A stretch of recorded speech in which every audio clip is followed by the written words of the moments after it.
Ustedes nos dicen cuándo han terminado de contestar las preguntas. Si quieren en la hojita pónganle un 1, que es la primera evaluación. Y ahorita les vamos a entregar otra y recoger las evaluaciones. ¿Les parece? Muy bien. Nosotros somos el equipo 5 de Cultura Regional. Nuestro tema es la cultura popular, la configuración de un pueblo. Estamos conformados por Joseph, David, Sara Martínez, Paco, Francisco Mendoza y Celedonio. Y su servidora, Gileitze. La cultura popular, la configuración de un pueblo. Ahora bien, ¿qué significa la palabra cultura? La palabra cultura es un conjunto de bienes materiales y espirituales de un grupo social, transmitido de generación en generación a fin de evitar las prácticas individuales y colectivas. Todo esto incluye lo que es la lengua, los procesos, modos de vida, costumbres, tradiciones, hábitos, valores, patrones y herramientas y conocimiento, que son algunas de las cosas que ya tenemos, por así decirlo, se le menciona como coloquialmente como mañas, que ya son cosas que haces, no sabes de dónde las aprendiste ni dónde las obtuviste, pero pues son cosas que ya tienes arraigadas. Ahora bien, la función de la cultura es garantizar la supervivencia y facilitar la adaptación de los sujetos en el entorno, que es como dicen coloquialmente que a donde fueres, haz lo que vienes. Por ejemplo, si tú llegas a, no sé, a un lugar diferente y tienen tradiciones y costumbres distintas, pues vas a hacer lo que ellos practican, ¿verdad? Para encajar en parte de cada cultura encara una misión del mundo como respuesta a la realidad que vive el grupo social. No existe, por lo tanto, ningún grupo social carente de cultura o inculto. Más bien, lo que sí existe son diferentes culturas, que eso es importante aprenderlo, ¿verdad? Si no porque un grupo social no practique las culturas que nosotros practicamos, significa que es falta de cultura o que no tiene lo suficiente, ¿verdad?, para sobresalir, sino que cada quien tiene una cultura diferente. La frase que a nosotros nos gustó y que pusimos es de Diógenes Laercio, es: la cultura es un saber del que no tiene uno que acordarse, fluye espontáneamente, que es lo que mencionaba al principio, ¿verdad?, que ya lo traemos arraigado, que desde pequeños pues es algo que ya vamos sobrellevando sobre el camino. Yo voy a hablarles sobre los elementos que configuran una región. Primeramente, ¿qué es una región? Una región es una división territorial, lo que estamos pisando, definida por, ¿qué definimos? Cuestiones geográficas, cuestiones naturales, históricas, y también dentro va lo cultural. Esto pues las regiones van a varias subdivisiones como lo son provincias, ciudades, pueblos, entre otros. Primero, dentro de los elementos de una región tenemos también lo que es la región administrativa. ¿A qué nos referimos con esto? Si les doy la división, la definición es que es una división regional organizada por el Estado Nacional para facilitar la administración y el gobierno de un país. Entonces, ¿qué significa? La región administrativa es todo aquello que gobierna un municipio, un estado, un país. O sea, presidente, diputados, senadores, toda esa región administrativa que lleva, pues sí, el control, manejo y administración de lo que es un lugar, un pueblo, una región. La siguiente, por favor. ¿Qué nos referimos con región natural? Bueno, se denomina región natural a lo que es un área de la superficie terrestre cuyas condiciones geográficas naturales son relativamente homogéneas y permiten manejarla como si de una unidad se tratara. Como sabemos, también involucramos lo que es el relieve, la topografía. ¿Hacia qué nos referimos? Por ejemplo, en el Polo Norte podemos ver que hay mucha nieve, que hay diferente tipo de plano, y al contrario tenemos otro tipo de regiones que son más selva, bosque, desierto. Entonces a esto nos referimos con lo que es la región natural, que también va dentro de los elementos de una región. El siguiente, por favor. Luego tenemos otra parte que es lo que es la región histórica. Este es un conjunto de territorio que a lo largo de la historia han contado con rasgos comunes que en un contexto pasado muestra una unión del territorio. Y un ejemplo de esto son antiguos estados o reinos que, habiendo desaparecido, siguen como historia o cultura. Un ejemplo muy claro sería la ciudad de, no sé si han ido a Chichén Itzá. Bueno, si pueden entrar a la ciudad, hay muchos templos, está obviamente Chichén Itzá, pero alrededor también hay muchas otras cosas que nos hacen notar que era una civilización. Entonces, gracias a Dios tenemos la oportunidad de que al menos en el sur se quedaron todas estas pirámides, toda esta historia que va dentro de lo que es pues, la región histórica. Ahora bien, para el debate, pues tenemos una pregunta, ¿verdad? Dice que la diversidad cultural se refleja en la multiplicidad de interacción de las distintas culturas mundiales y forman parte de un patrimonio común a la humanidad. La pregunta que les quiero hacer, y quiero que me respondan si sí, si no y por qué, es que si consideran ustedes que la diversidad cultural es parte del patrimonio común de nuestra sociedad. ¿Alguno que quiera participar?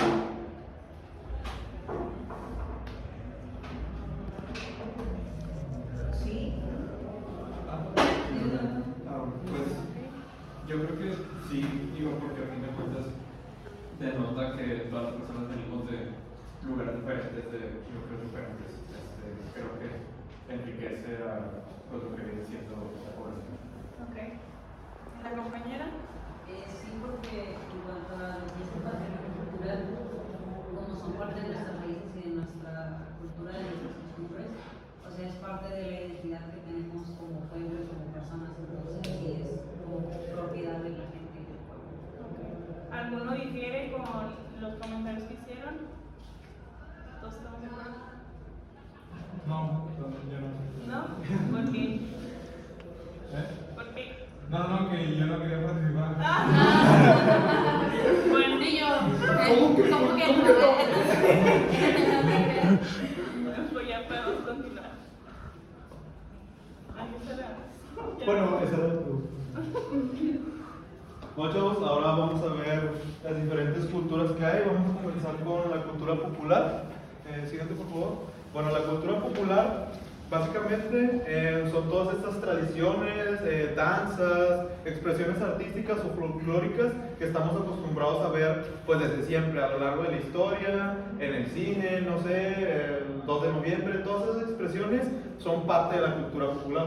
Ahora, hay otra cultura popular que puede generar un poco de confusión al nosotros tratar de dividirlos, y son todas aquellas que vienen derivados de artistas, de modas, que pueden ser influenciados por ejemplo, Michael Jackson, o no sé, alguno de ustedes o bueno, levante la mano quién se ha influenciado porque, no sé, vio a Natanael Elcano en su troca acá, bien padre, le gustaron la música y se viste igual que él, o no sé, tal vez Lady Gaga o tal vez Harry Styles o así, que dijeron, no, se ve bien chido, o vieron al Jonathan de Stranger Things y dijeron, no, pues ese estilo como que me va, lo voy a adoptar. Esos como formas de romper los tradicionalismos también entran en la cultura popular. Siguiente, por favor. Bueno, la cultura popular es distinta en cada país. Por ejemplo, en nuestro caso, podemos tener el tipo de vestimenta mexicana, la cual, pues en su momento tal vez tuvo como alteraciones o que diferían un poco de lo que tradicionalmente era la vestimenta de charro o algo así. Sin embargo, en Estados Unidos se ven influenciados, como les digo, por, no sé, Michael Jackson, artistas de aquella época. Entonces, a lo largo de la historia, desgraciadamente, quienes eran los dirigentes de los países o de las colonizaciones eran muy estrictos sobre lo que se podía hacer, y surgieron pues ciertas comunidades en las que, por ejemplo, ¿te puedes hacer esto? En las que, por ejemplo, aquí ellos empezaron a tocar jazz, que eran, pues, desgraciadamente esclavos en aquellos tiempos. Entonces, algo que enfoca la cultura popular es romper ese tradicionalismo, las cadenas de las cuales te impone cierto gobernante. Y pues sí, expresan la singularidad del pueblo que conforma un país. Bueno, cultura de masas. La cultura de masas la vemos muy representada actualmente por el internet. Y bueno, primero lo definimos, dice que es un conjunto de objetos, bienes o servicios culturales producidos por las industrias culturales, los cuales van dirigidos a un público heterogéneo. ¿A qué se refiere esto? O sea, hay grupitos, o sea, han polarizado mucho, vemos políticamente, por ejemplo, donde se empiezan a juntar los que tienen sus mismos ideales, sus mismas costumbres, se empiezan a juntar y se empiezan a polarizar, se vuelven como una masa, ¿verdad? Se vuelven como un grupito. Y eso lo vemos pues en Twitter.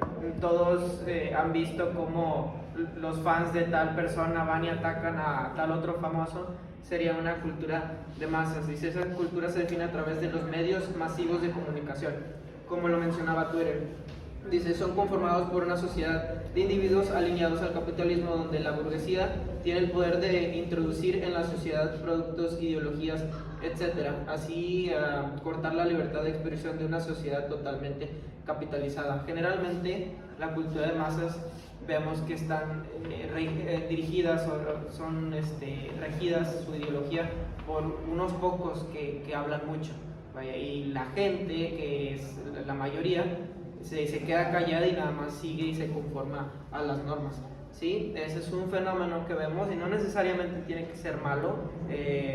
Di algunos ejemplos malos, pero puede ser pues neutro o algo bueno. Por ejemplo, vemos que se viene mucha cultura japonesa, mucha cultura de Corea, ¿verdad? Que está muy de moda estos días, en donde hay un cierto grupito que se rige por un grupo muy pequeño y forma su cultura alrededor de esas costumbres o formas, ¿verdad?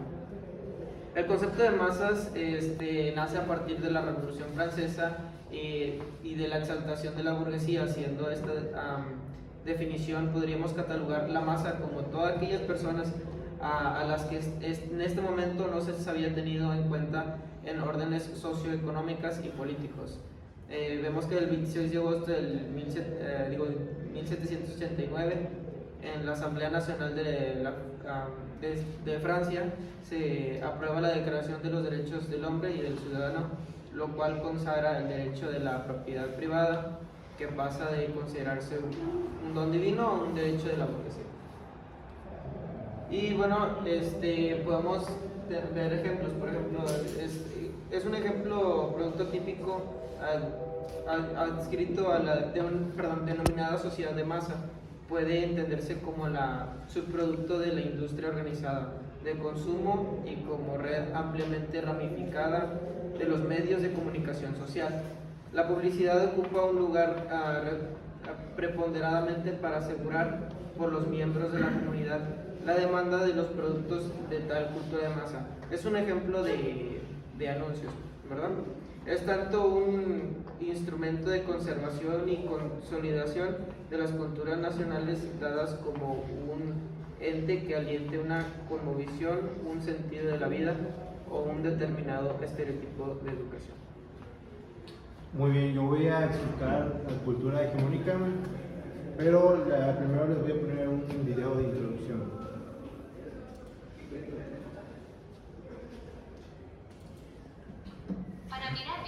Hegemonía es un concepto que se ha introducido recientemente en el panorama político español. Cada día más gente lo utiliza y más personas se interesan por él. ¿Pero qué es la hegemonía?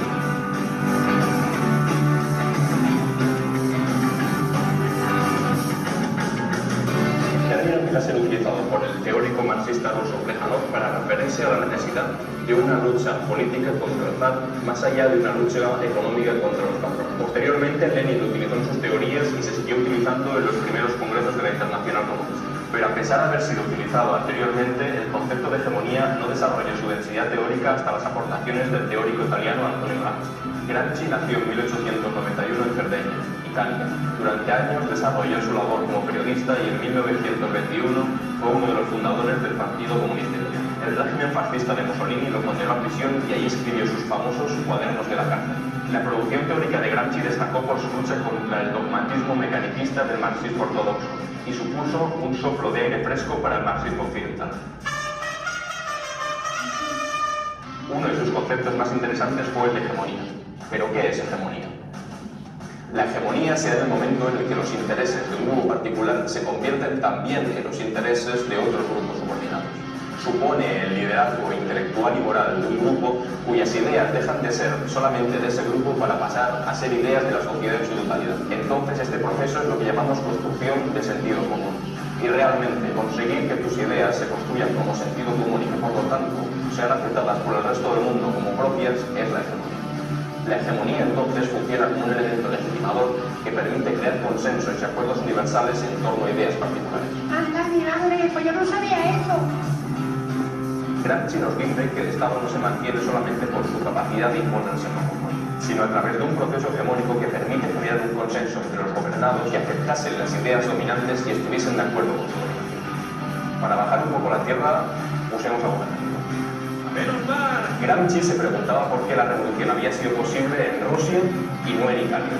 La conclusión a la que llegó fue que un país como Rusia, con un Estado débil, que basaba todo su poder en su fuerza, en su capacidad coercitiva, era distinto a un país de la Europa occidental como Italia, en el que el Estado contaba con la legitimidad entre los gobernados y con un consenso a su alrededor. Esto es, contaba con la hegemonía, con el liderazgo político, moral y cultural de la sociedad. Es por esto que hacer la revolución en Rusia era tan sencillo como atacar al Estado y superar sus fuerzas materiales.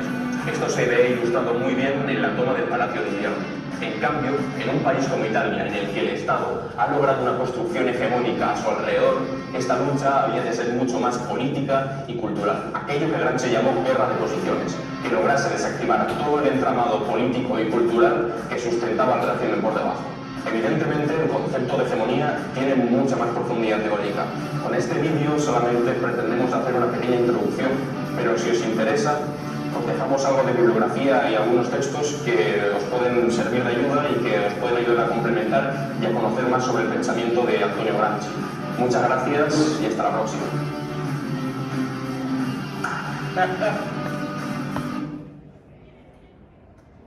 Muy bien. Ahora un poco menos técnico. Bueno, primero la cultura, pues sabemos que el hombre desde la naturaleza, desde los principios, pues ha creado la cultura, ha creado un lenguaje pues específico, ha tenido ideologías tanto religiosas, políticas, tradiciones, eso es cultura. Sin embargo, adentro de un pueblo siempre va a haber una cultura dominante, siempre va a haber una cultura que está de cierta manera manipulado por la élite. Sin embargo, hay dos maneras, tienes dos opciones, seguir esta cultura o tú tener tu propia subcultura, y es lo que comentaba mi compañero Francisco con los esclavos que tocaban jazz. Era una subcultura y pues había otra cultura tal vez que era el gobierno, y ellos tal vez de cierta manera no lo veían bien, pero es eso. ¿Te adaptas a la cultura hegemónica o a tu subcultura? Ahora, este dominio se llama cultura hegemónica o hegemonía cultural, y prácticamente consiste en una cultura la dominante con relación a otras, es lo que yo les comentaba. La palabra hegemonía se deriva de la palabra griega que significa ser guiado, conducir o ser el jefe, y además esta palabra nace del gobernar o estar al frente. Por eso también podemos asociarlo con ámbitos tanto políticos como militares. Por ello, pues en distintas situaciones podemos ver hegemonía en naciones, donde ellos de cierta manera pues dan su cultura hegemónica a otras naciones. ¿Dónde podemos ver eso? Pues como en Estados Unidos, con la OTAN. Ellos de cierta manera tienen una hegemonía, ellos pues influyen en estos países y ellos tienen esa cultura militar. Además, otra situación político-militar es el nazismo, como en la dictadura de Adolfo Hitler. Ellos tenían una cultura tanto política como religiosa, que era el nazismo, y ellos se sentían superiores a otras razas. Sin embargo, pues ellos hacían pues, cosas no tan éticas, pero de cierta manera eso entra en una cultura donde ellos dominan a otras subculturas, o en esas situaciones eran que ellos determinaban que eran razas. Bueno, este término, como escuchamos anteriormente, fue creado por Antonio Gramsci. Fue un periodista, un pedagogo, filósofo, escritor italiano al principio del siglo XX, y su finalidad era estudiar las clases y ver cómo estaba estructurado. Y llegó a la conclusión que la sociedad está impuesta por una clase dominante. Se trata de una hegemonía cultural poderosa o adinerada. Eso es cultura hegemónica. Bueno, lo que sí, como ya es la cultura subalterna, y básicamente la cultura subalterna es lo que es diferente a la hegemónica, ya que aquí podemos ver casos en que es una cultura, por ser dominante, pues la cultura subalterna se tiene que adaptar para no tener conflictos. Es lo que, pues, el principio de esta definición. Y las características básicamente pues dice que se mantiene la misma esencia que las culturas dominantes, pero simplemente se generan costumbres o tradiciones pues que complementan o difieren respectivamente de la cultura hegemónica. Y bueno, aquí les voy a explicar un caso real que pasa en este apartado de la cultura subalterna.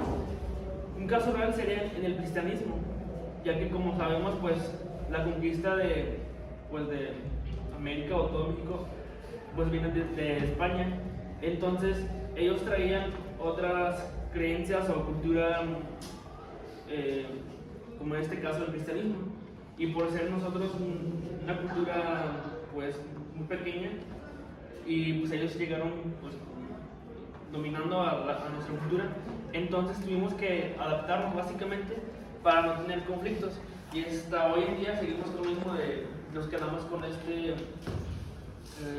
cultura, y es lo que podemos ver como ejemplo en este caso.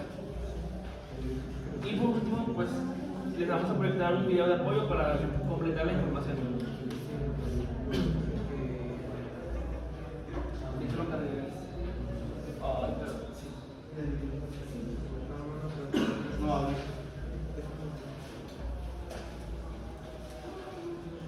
Bueno, en lo que proyecta en el video, tengo una preguntita más para hacerles. También les están entregando por ahí una evaluación diagnóstica, y que son las otras preguntas, pueden pasar a contestarlas. Y una pregunta que quiero hacerles también de debate es: ¿qué creen acerca de que el gobierno se apodera, como decía Joseph, de nuestra cultura hegemónica? ¿Qué creen que tenga que ver el gobierno con este concepto de cultura hegemónica? ¿Alguien que quiera participar? ¿Cuál fue la pregunta? Sí. Es una pregunta de debate. Comentaba nuestro compañero Joseph sobre nuestra cultura hegemónica, y la pregunta es, o el punto a abrir es: ¿qué crees que tenga que ver el gobierno con este concepto de cultura hegemónica? Pues yo creo que el gobierno hasta cierto punto, de la manera en la que se involucra con la gente, con la cultura que tiene, puede tener un cierto control sobre ellos. Si hace parecer como que estoy de tu lado, estoy protegiendo tu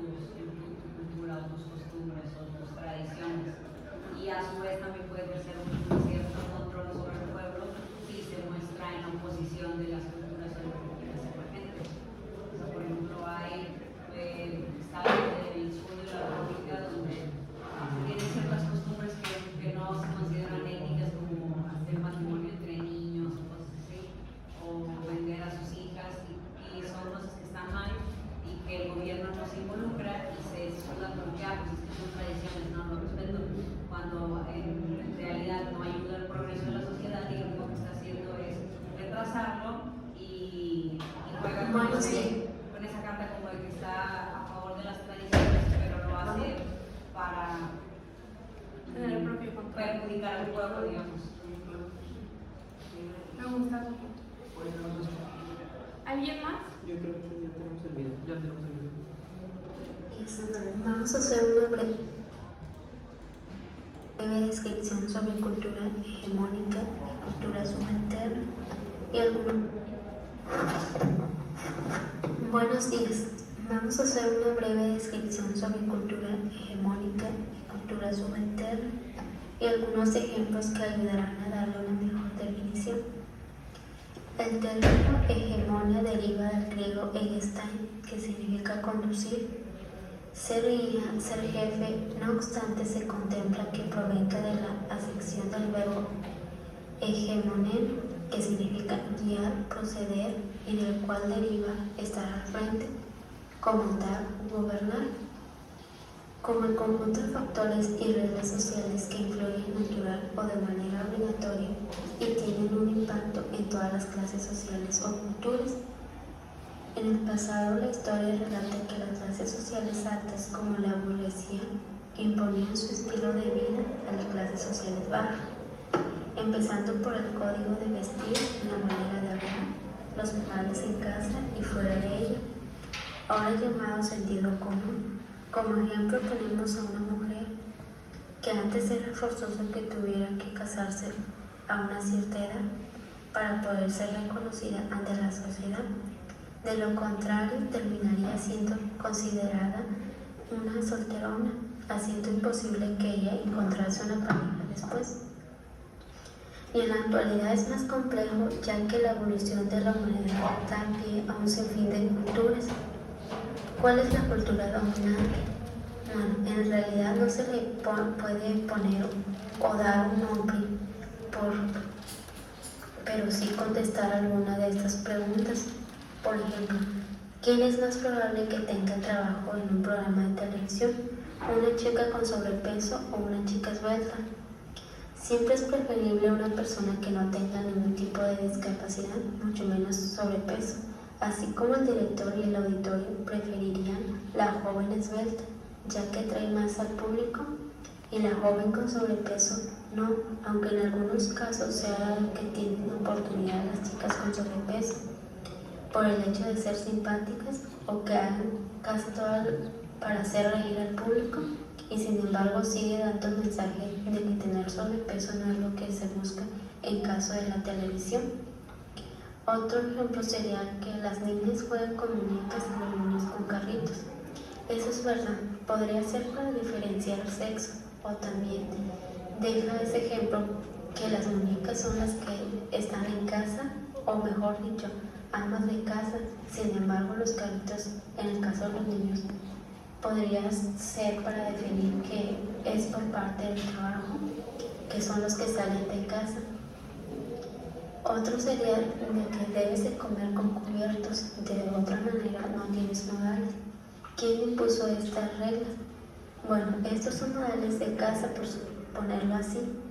Aquellas personas con un nivel social alta, para ellos es normal el comer con diferentes tipos de cubiertos, ya que así se educa desde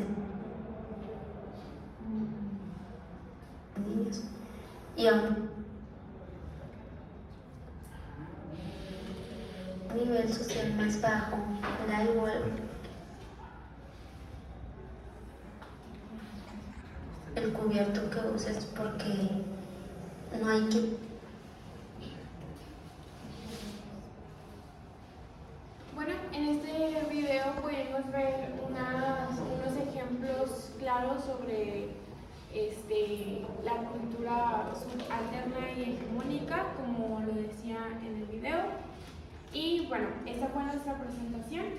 Agradecemos mucho su atención. Si alguien tiene algo que compartir acerca de las culturas que hablamos, puede hacerlo sin problema. Las hojitas de diagnósticos, las dos, ya se las vamos a recoger. Y premio a quien participó. Muy bien, chicos, por favor, muestren un aplauso.